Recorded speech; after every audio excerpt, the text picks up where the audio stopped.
And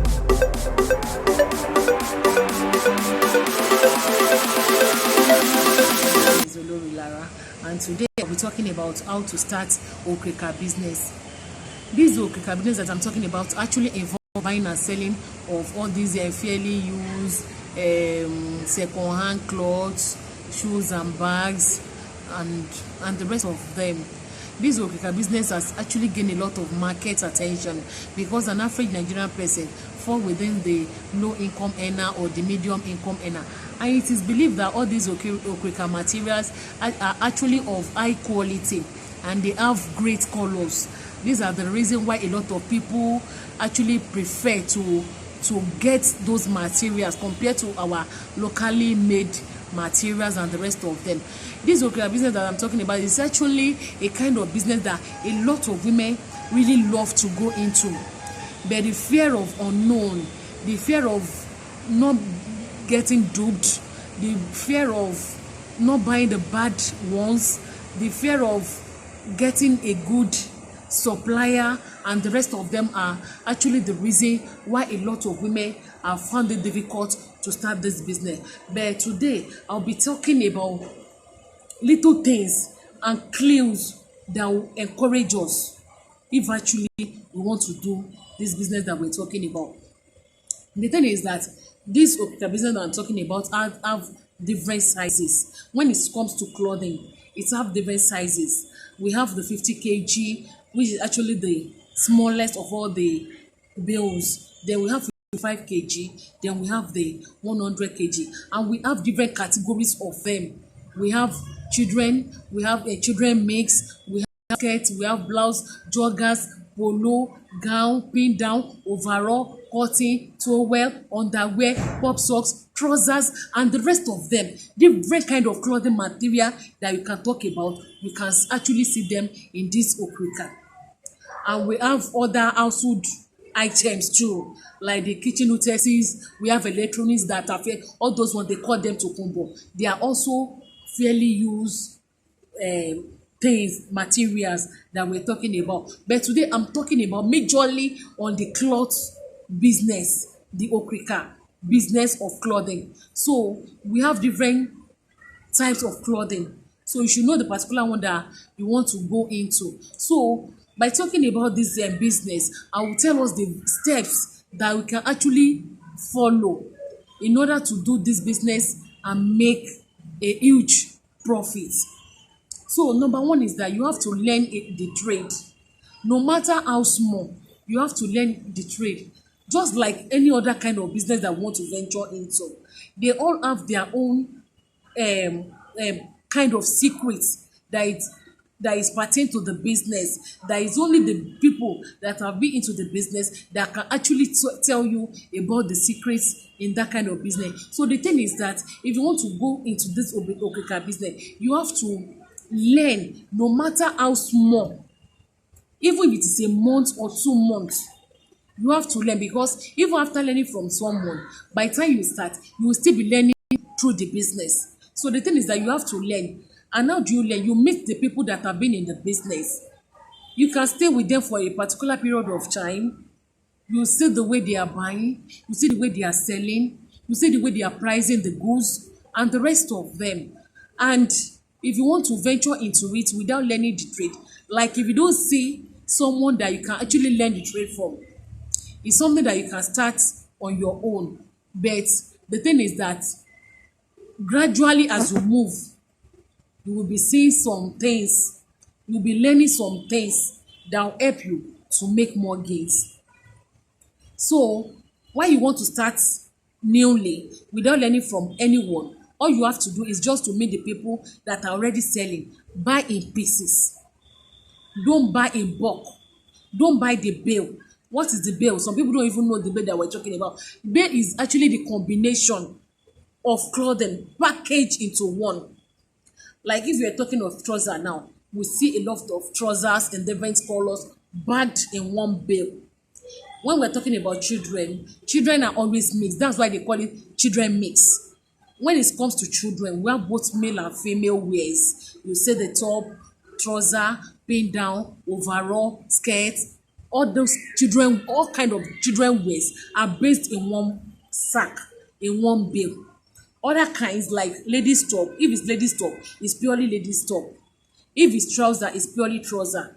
If it's underwear, it's purely underwear, both male and female underwear. So unlike children, children are always mixture of different kind of clothing. You see short knicker, you see joggers, you see three quarter, you see bun shorts for children and the rest of them. So all you have to do is just to people that have started opening the bail from period of time, that are people that are already in the business. So you buy in pieces from them. In the course of buying from them, you and sell it to people, you know how much you buy, you will know how much you are going to put as profit, then you know how much you are going to sell. After you have bought for a certain period of time, you'll be familiar with the pricing, you'll be familiar with the kind of clothing. Like if it's something that you have been buying for like 2 3 months, by the time you open a bill, immediately you pick a particular cloth, you will know how much to fix the price on that kind of cloth. Unlike when you are a novice in the business, if you buy a bale of children clothes, I'm sorry, if you buy it for 100,000 naira, if you are fortunate, you make 80,000 at the end of the day with all your stress and everything. So children bill is not something that a new person can just venture into. You have to start by picking, by selecting from people that are already in the business. So if you gradually continue with this, before you know it, you'll be familiar with the pricing, and by the time you buy your own bill, you will know how to fix the price. But other kind of bill are something that one can just venture into. You can buy a bill on ladies top. All you have to do is that by the time you open it, all you have to do is that if you buy it for 100,000 naira, the first thing you do is that once you open, you know that when people come to buy, they select the best of the bill. So that first set that people will select, you put a high price on it, because this bed that we're talking about can actually consist of 300, 350 to 400 pieces in a bill. So by the time you open your bill, the first set that people will select, you can sell for actually 1,000 naira. So by the time you sell like 100 pieces, you know that you have gotten your cost price. It remains the overhead cost like the transportation, feeding, why you went to buy the goods and the rest of them. So the first set that you sell, you must make your cost price from there. So after you have made your cost price, you reduce the price because the first best set has been selected. So you reduce the price maybe from 1,000 naira to like 700. So if you continue selling, you sell 700, before you know it, you have to reduce the price again. Excuse me. So that's how to sell on every other kind of bills. You start by putting high price. After you have sold some sets, you reduce the price till you now get to the remnant. The remnant can actually be sold as clearance to people that will buy it and still go to resell. So you should know that's the first thing you have to know. You have to learn the trade. Then another thing is the location. You have to look for a place, a crowded place, a place where people go and come back from, a people where a majority of people pass. That's where to sell Okrika business. Okrika is not something that you can open in your room. It's not something that you can sell to your neighbors alone, except if you are buying the pieces. But when you are opening a bill is something that call the attention of people. People like buying Okrika clothes. Every day, people that are selling, they make sales. So all you have to do is just to get a good location. It does not warrant getting a shop.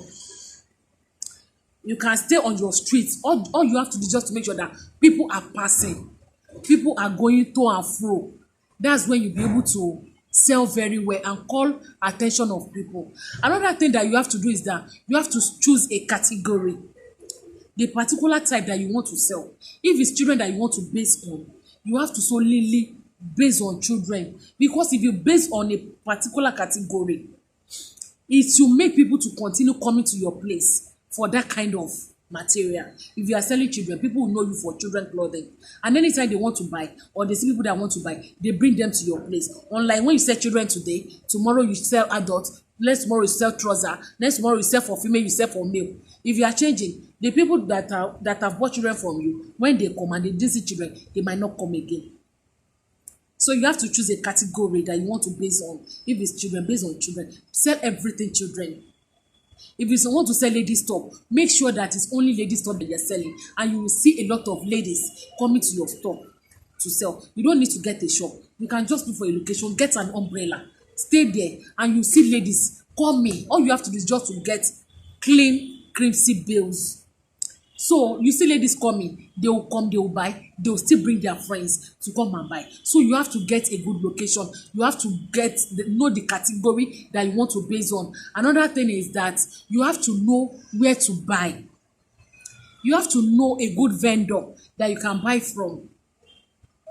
You have to know the markets. Like in Lagos now, we have Yaba market, we have Kotangora in Abule Egba, we have Arena at Oshodi, and people do go to Cotonou too. Cotonou is just a neighboring country very close to Lagos State and close to Ogun State as well. So people do go from Lagos, from different kind of places to Cotonou to buy. So you have to know where you want to be buying your materials from. So you have to get a good vendor. When you go to market, do market survey. You will see a lot of women going to that particular place to buy. Like if you are going to Arena, you will see a lot of women going there to buy. Just look at shops where majority of people are buying from. It might be that they've been buying from that shop and they are getting good things from there. So you can just go into place. Don't just go to a place where you see goods and you don't see people buying. Go to where people are buying. Make inquiries from the people too, from people that are buying, not from the people that are selling. From there, you get to know a good vendor that you can be buying from. Another thing is that you have to determine your price. Anything you want to sell should be based on pricing. You should know how much you buy, how much you are going to sell, how much you are going to make on a particular bill. By the time you open your bill, you should determine the price you want to sell. You don't just sell. If you just sell, or people just price and you sell what they are offering you, at the end of the day, you will see that you are not making gain. But when you determine your pricing before even selling, at the end of the day, you will be able to make a huge amount of money. Another thing is that you have to advertise. Even though you have placed your goods in a crowded place, people are buying. There's nothing that stops you from even advertising. Tell people in your church, tell people in your neighborhood, tell people where you work. Take pieces of the materials to them, to show them. Make adverts on social media, on your Facebook, and on Twitter, on Instagram. Just on social media, just make sure that you advertise. Show samples of what you sell, and before you know it, you'll be able to make online customers that will trust you for the goods that you sell. And another thing is that you should keep record. Try and keep record. You don't just sell and put the money just like that. You finish selling, you go again to buy. No. When you open a bill, you know how much you have. Record it. Today's date, I bought this so good, and this is the amount. If you sell today, write the number of cloth and at times it might not even be easy for you to know the number that you sold, because at times you might be bombarded by crowd of people. People might buy that you don't even know how many they are buying, but you know what you have sold. So you should record your total sales for the day. The next day, how much do you sell? Record it. At the end of the day, by the time you finish selling the bill, you should know how much you have realized. You should know by the time you remove your cost price and every other expenses, you should know how much you have realized on the bill. By that, you should be able to determine whether it's worth selling or not. So here I stop today. If you have anything more to know about the business, about where to buy, about a good vendor, kindly comment, let me know what you need about Okrika, and I'll be able to tell you more about it. Here I stop today. If you enjoyed this video, kindly give a thumbs up, like, share, and subscribe to my channel. I will meet in the next video. Thank you and God bless you. Bye.